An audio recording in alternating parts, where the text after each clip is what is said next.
부터 그 아래로 다 죽이니. 같이 읽겠습니다. 이에 선지자 예레미야를 통하여 하신 바 라마에서 슬퍼하며 크게 통곡하는 소리가 들으니 라헬이 그 자식을 위하여 애곡하는 것이라. 그가 자식이 없으므로 위로를 받기를 거절하였도다 함이 이루어졌느니라. 아멘. 네, 오늘 마태복음 2장 1절로 18절의 말씀에서 바로 라마에서 슬퍼하는 소리라는 주제를 가지고 은혜 나누는 시간이 되겠습니다. 여기에 보시니까 예수님의 그 탄생을 얘기하고 있는데, 이 탄생은 또 누가복음에서도 이렇게 얘기하고 있어요.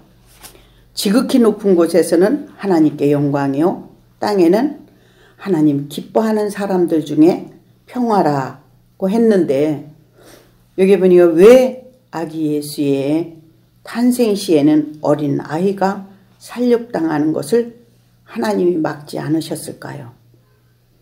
그리고 라마에서 라헬의 자식이 없어서 애곡하는 것과 베들레헴에서 예수님의 탄생과 무슨 의미가 있을까요?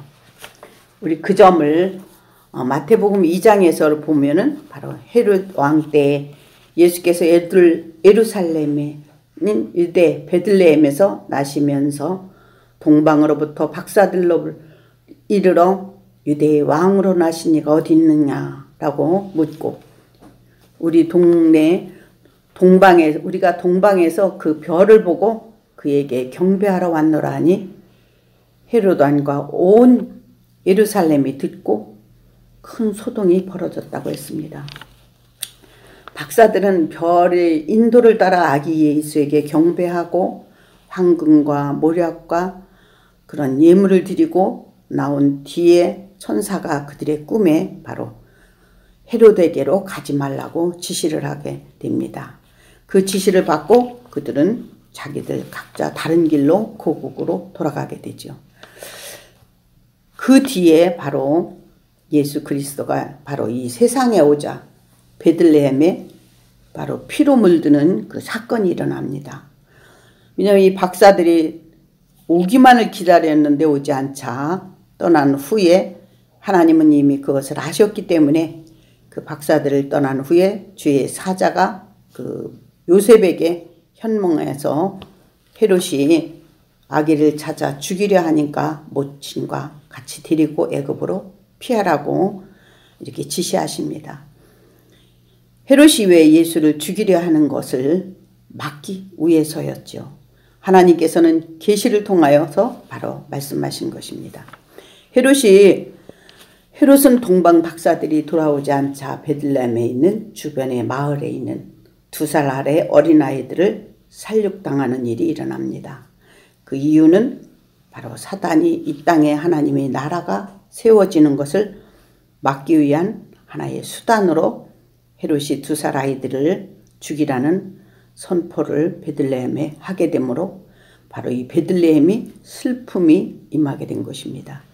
사단은 구원자이신 예수를 빼앗기 위하여 헤롯을 이용하여 2살 이하의 아이들을 죽이게 된 것입니다.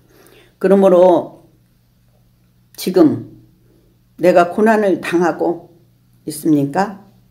그렇다면 이 고난이 나의 욕심 때문에 당한 고난이 아니라면, 하나님의 백성이라면 당연한 것으로 받아들일 때 그 고난이 고난으로 끝나는 것이 아니라 하나님의 참된 백성이 되는 길은 바로 그 고난을 통해서 하늘의 소망의 믿음으로 임할 때 우리의 고난은 희망이 있는 것이고 소망이 있는 것이 된다는 것입니다.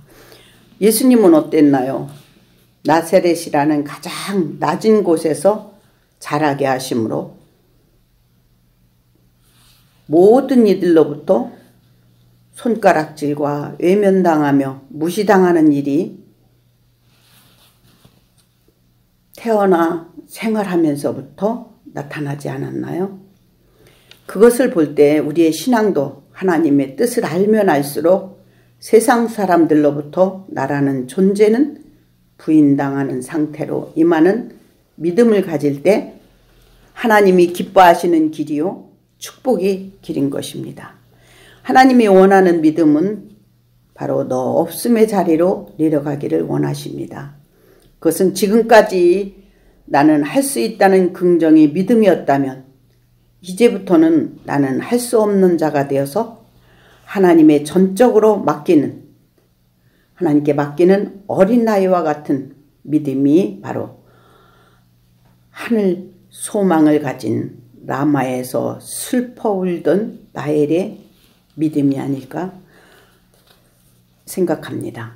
라헬의 슬픔은 육적인 자식이 아닌 하나님께 제약을 저질러 바벨론으로 끌려가서 고난 중에 있는 이스라엘의 회복을 위하여 통곡하면서 온몸을 던져 간구의 기도였다면 오늘 구원을 바라보고 있는 나의 기도 역시 라헬과 같은 기도가 될 때 이 세상 풍조에 취하여 하나님의 뜻보다 육신의 복만을 고집하면서 부르짖던 나의 믿음을 발견할 것이고 진정 하나님의 원하시는 축복이 언약이자 하나님의 약속이 무엇인지를 알고 지금의 그 길에서 돌아서는 것입니다. 축복은 언제나 고난의 가시밭길을 지나게 가야 만날 수 있습니다. 그것은 마치 예레미야 선지자가 예언한 것처럼 예수님의 탄생과 동시에 통곡의 소리가 바로 라마에서 슬퍼 울며 크게 통곡하는 소리가 들리니 라헬이 그 자식을 위하여 애곡하는 것이라. 그 자식이 없으므로 위로받기를 거절하였도다 함을 이루어졌느니라. 마태는 바로 예레미야의 그 31장 15절의 말씀을 바로 마태복음 2장 8절의 예언을 인용하고 있는 것입니다. 언약의 백성이 왜 인간의 역사 속에서 항상 그렇게 무자비하게 짓밟혀야 하느냐는 말이죠. 그런데 어떻게 그들은 하나님의 은혜를 여전히 또한 붙잡을 수 있었을까요? 그것은 하나님께서 원수들로 하여금 하나님의 백성을 미워하고 압박하도록 하셨음을 깨달을 때 그 원인이 자기들이 죄에 대한 하나님의 징계임을 자신들로 하여금 말씀을 통하여 알게 하심으로 마음을 열어 예수 그리스도를 받아들이게 하는 것입니다. 그러므로 예수 그리스도 안에서 구원의 은혜를 발견하도록 하는 것이 하나님의 사랑의 채찍은 바로 어떤 나라나 민족이 될 수도 있고 각자의 가정이 될 수도 있기에 이 사태를 무조건 슬퍼할 수만도 없었던 것입니다. 라헬의 두 아들이 잡혀가서 울고 있지만 그 아들들은 하나님께서 다시 보내주신다는 약속이자 언약이므로 예수님을 그 일을 하러 오셨다는 것입니다. 그러니까 마땅히 죽어야 할 이스라엘 즉 교회가 그리스도의 몸으로 다시 살아나게 되는 구원의 이야기가 이 말씀에 숨겨져 있다는 것입니다. 그리고 교회의 탄생을 알리는 그 복음의 이야기를 설명해 주기 위해서 동방의 박사들을 헤롯의 왕궁으로 인도하고 또 아예 이방 사람인 헤롯이 죄의 권세를 자가 되어서 2살 미만의 아이들을 모두 죽여버리는 것입니다. 그런데 그렇게 죽여야 할 자 중에 하나님의 택함을 입은 자들이 예수 그리스도의 탄생과 죽음과 부활로 말미암아 살게 된다는 복음의 메시지가 바로 그 속에 숨겨 있기 때문에 하나님은 그 어린아이들의 죽음을 막지 않으신 것입니다. 이 슬픔은 오래전에 이스라엘이 바벨론에서 포로로 잡혀갔을 때 느꼈던 슬픔인데요. 바로 왜 라마에서 슬퍼하는 소리가 들려왔을까요? 사랑하는 여러분, 라헬이 야곱이 가장 사랑받는 여인이었습니다. 그런데 레아가 10명의 자녀를 낳을 때까지 그는 자식이 없었습니다. 그러니 얼마나 자식을 달라고 기도했을까요? 결국 11번째 요셉을 얻었을 때 그 기쁨은 말할 수 없었겠죠? 이해가 되지 않나요?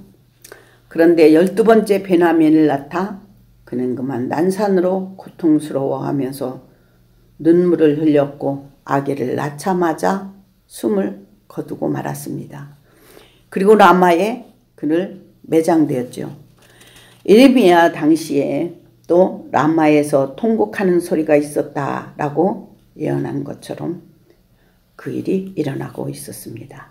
그 이유는 라마가 예루살렘 인근 도시인데 바벨론이 포로로 잡혀갔을 때 바로 라마가 포로 직결지였다는 것이에요.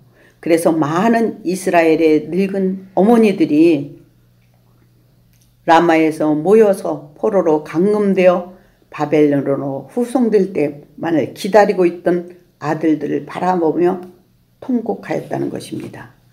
결국 예루살렘이 함락되고 나서 이스라엘 백성들이 바벨론으로 포로로 끌려갈 때 그녀의 무덤 곁을 지나가게 되었던 것이죠.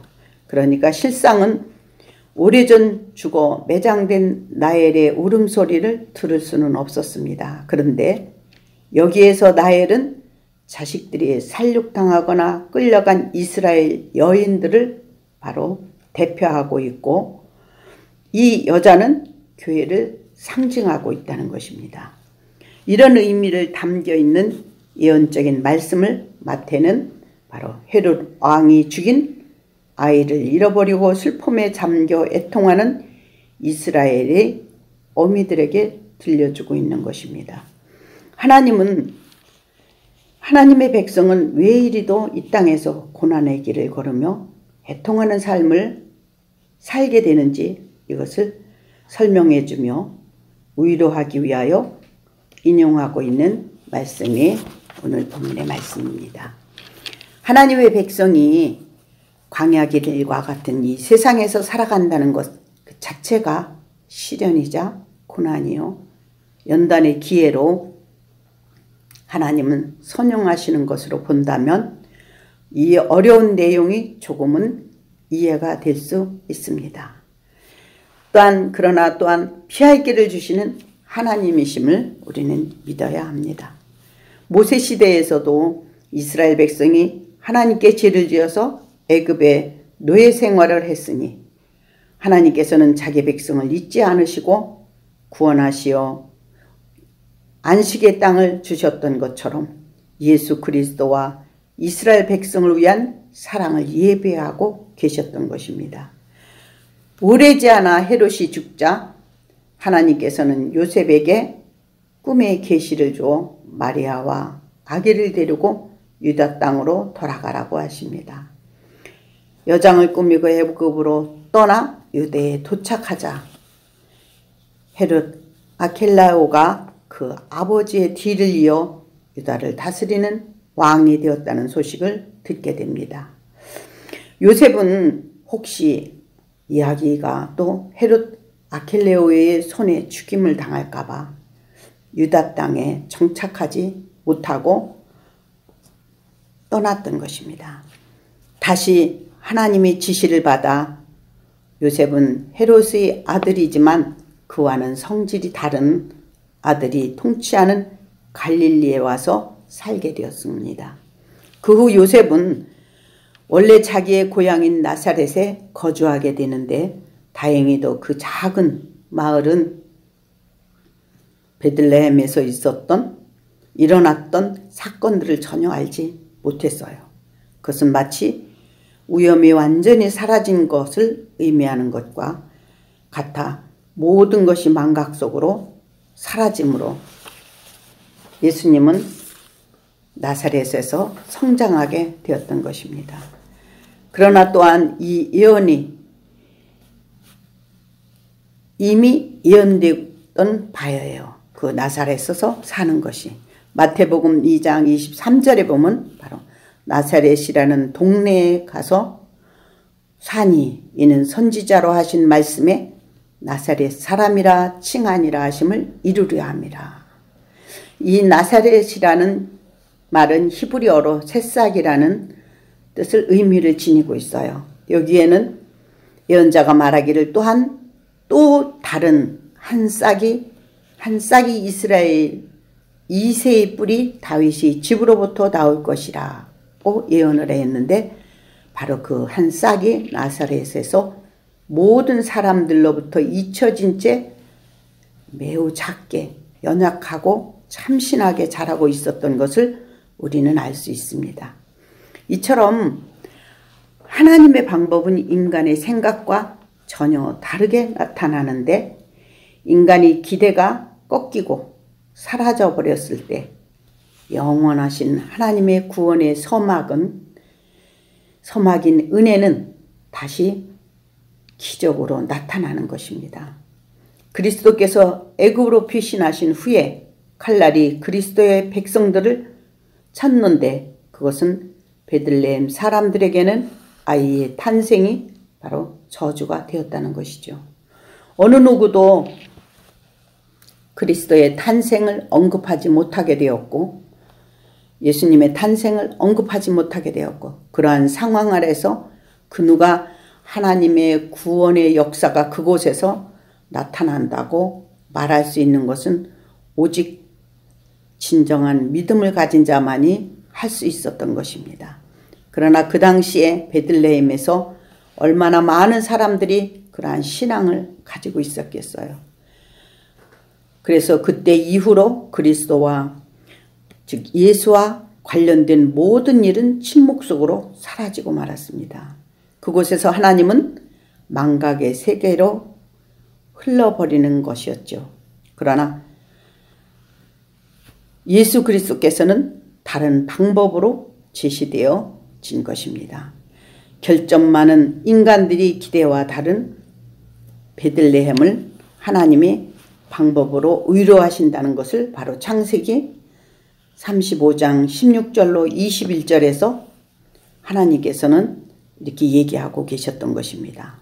거기에 보시면 바로 라헬이 난산하여 죽게 되자 그곳 베들레헴에 장사하는 장면이 나오는데 이것은 라헬의 죽음이 장소가 장차 이 세상 죄를 지고 가실 만왕의 왕이 태어날 장소가 바로 베들레헴 에브레데 길이라고 암시하고 있는 것입니다.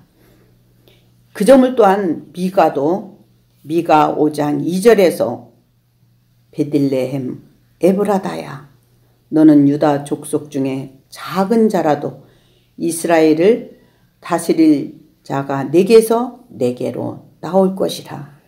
그의 근본을 상고의 영원에 있느니라. 이 말씀은 예수님이 베들레헴 에브라다라는 곳에서 태어날 것을 예고하고 계신 것입니다. 이것은 야곱이 가장 사랑하는 자 라헬이 죽은 곳에서 장차 하나님이 가장 사랑하는 자인 예수를 죽기 위해 탄생시킨 것을 야곱에게 미리 보여주신 것입니다. 난산으로 죽어가는 라헬은 아들을 보자 이름을 베논이라고 부릅니다. 이 말은 바로 슬픔의 아들이라는 뜻을 지니고 있어요. 이는 자신의 죽음과 아들로 인한 슬픔을 담은 이름이었습니다. 그렇지만 야곱은 그 이름을 베냐민으로 즉 오른손의 아들이라는 이름으로 개명을 해버려요. 그럼 여기에서 베논이와 베냐민은 어떤 의미를 지닐까요? 라헬의 슬픔에 대하여 우리가 생각해 보겠습니다. 라헬의 슬픔은 단순한 슬픔이 아니었거든요. 예레미야 31장 15절에 보면 라헬의 슬픔을 이렇게 묘사하고 있어요. 나 여호와가 이같이 말하노라. 라마 라헬의 무덤이 있는 곳에서 슬퍼하며 통곡하는 소리가 들리리니 라헬이 그 자식을 위하여 애곡하는 것이라. 그가 그 자식이 없으므로 위로받기를 거절하는도다. 이 예언의 말씀은 이스라엘이 포로가 되어서 바벨론으로 사로잡혀가는 것을 나엘의 슬픔으로 묘사하고 있죠.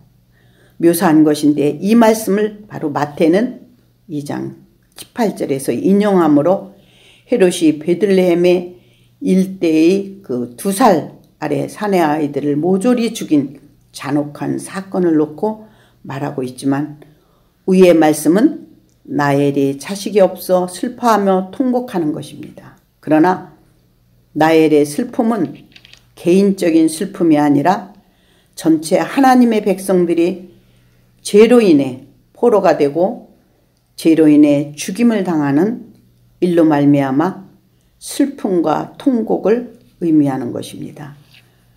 야곱은 베논이라 베냐민이라 부르게 되었는데 이것을 하나님께서는 베들레헴에 탄생하실 분을 후에 보내신다는 의미를 내포하고 있어요.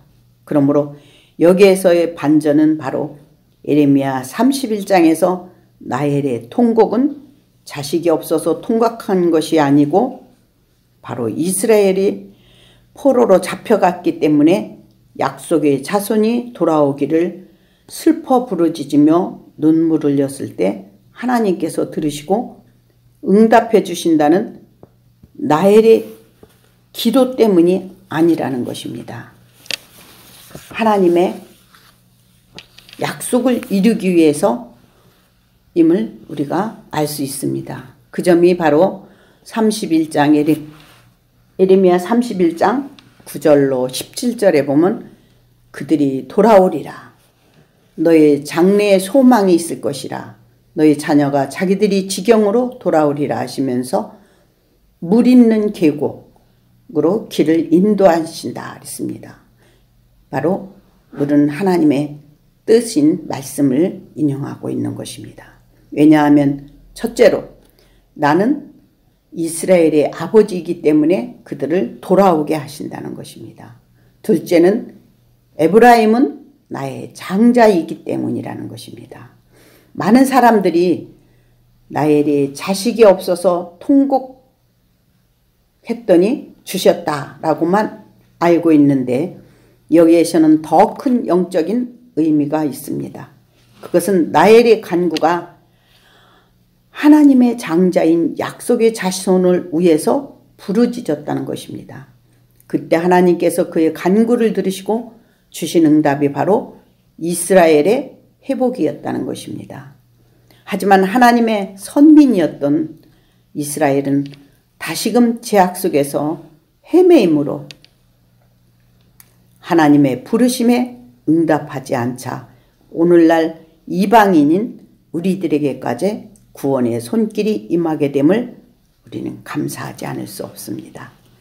사랑하는 여러분, 나엘이 만난 하나님, 나엘이 부르짖어 응답받은 기도, 여러분은 체험해보고 싶지 않으십니까? 오늘도 그 하나님은 여러분의 기도에 부르짖음에 귀를 기울이고 계십니다. 그것은 나엘이 구했던 이스라엘의 회복처럼 지금 우리가 살고 있는 이 세상에서 하나님의 왕국이 내 안에 입성하는 것입니다. 그 길이 바로 영과 진리로 오신 예수 그리스도를 나의 하나님으로 모시는 것입니다. 어떻게 해요? 이 세상의 욕망과 이기심으로 가득 차 있는 내 가슴 속에 하나님의 왕국인 그리스도의 나라가 내 안에 임하는 것입니다. 그러기 위해서는 먼저 내 안에서 싸움이 일어나야 합니다. 마치 예수님이 이 땅에 오셨을 때 어린아이들이 희생당했듯이 나의 삶 속에서 최고라고 여겼던 것을 버려야 하기 때문에 갈등과 번민 속에서 우리는 결정해야 합니다. 내 안에 하나님 나라를 세우기 위해서는 이 세상의 것에 대해서 희생이 필요하죠. 그것은 마치 베들레헴의 모든 아이들이 죽은 것처럼 예수님 때문에 내가 목숨처럼 아끼던 것을 포기하고 많은 것을 희생할 때 하늘의 소망을 얻을 수 있습니다. 하지만 우리 모두는 죄인이라 나 스스로 비울 수도 버릴 수도 없습니다. 그 점을 너무 잘 아시는 주님이 십자가에서 다 이루셨기에 너희는 내 말을 믿고 내 안에 거하라는 것입니다. 그것은 주님의 십자가의 복음이 내 안에서 길이요 생명이 될 때 나엘이 그랬듯이 육신의 일에 집착하지 말고 더 큰 하나님의 언약 안에서 우리의 기도가 변하여 소망이 확실할 때 이 세상의 것들로부터 자유함을 누리게 되는 것입니다. 예수님이 십자가를 지셨을 때에도 그를 따르던 많은 무리와 제자들과 여인들 또한 절망하면서 흩어졌습니다. 그러나 예수님께서는 3일 만에 부활하심으로 죽음이 변하여 하늘 생명이 되고 슬픔이 변하여 기쁜 소식이 되게 하셨습니다. 그러므로 이 십자가의 부활에 주님이 오늘도 여러분에게 신앙 속에서 살아 역사하는 빛이 되어주기를 축원합니다. 아멘. 네.